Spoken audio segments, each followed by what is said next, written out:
Although Bob completed his obsession quest taking over 80 animals with a rifle, his first love has always been bow hunting. He's teamed up with longtime friend and archery coach Mike Price to help make you a better bow shot.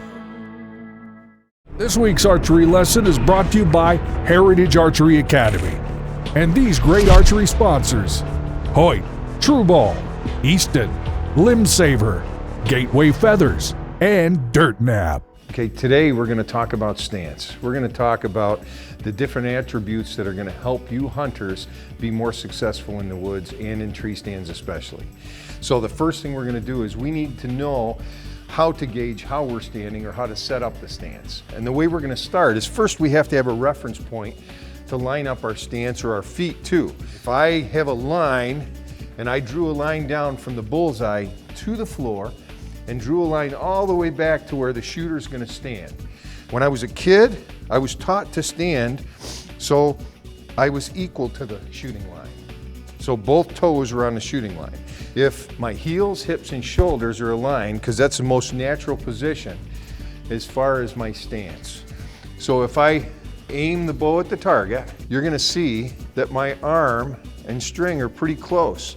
So if you put hunting clothes on me and I'm aiming at the middle of the target, I'm probably gonna make contact, even with the new string stops. I'm still gonna make contact, and contact isn't a good thing when you're shooting. It takes away from your accuracy. So if we set up and we're gonna change our stance, the way we're gonna change our stance is not to move 1 foot, because what I'm looking for is from your instep, which is right here, across your toe, is going to be on the line to the target. If I move 1 foot, I become tippy. I lose my solid base that my body is naturally standing on and is the most stable in. And I'm going to move my whole base. Both feet have to move.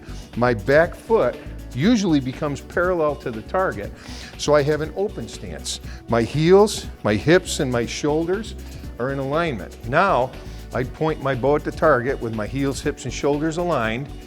I've got a lot more room between my string and my forearm. The other thing that it's going to give me is clearance on my chest. Whether you're a lady or a hunting gentleman, again, we're going to be wearing clothes. We're going to be more bulky here, depending on the climate that you're going to be hunting in. And we're going to give you the best options for all climates.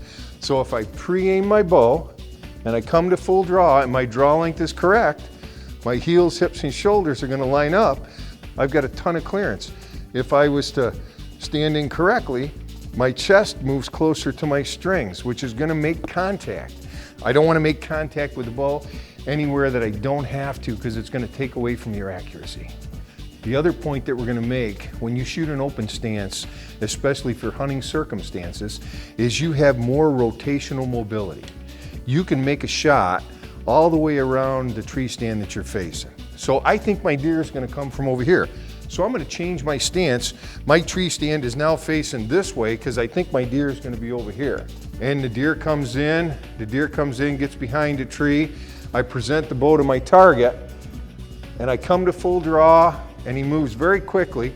I want to be able to move over here without moving my stance and execute the shot.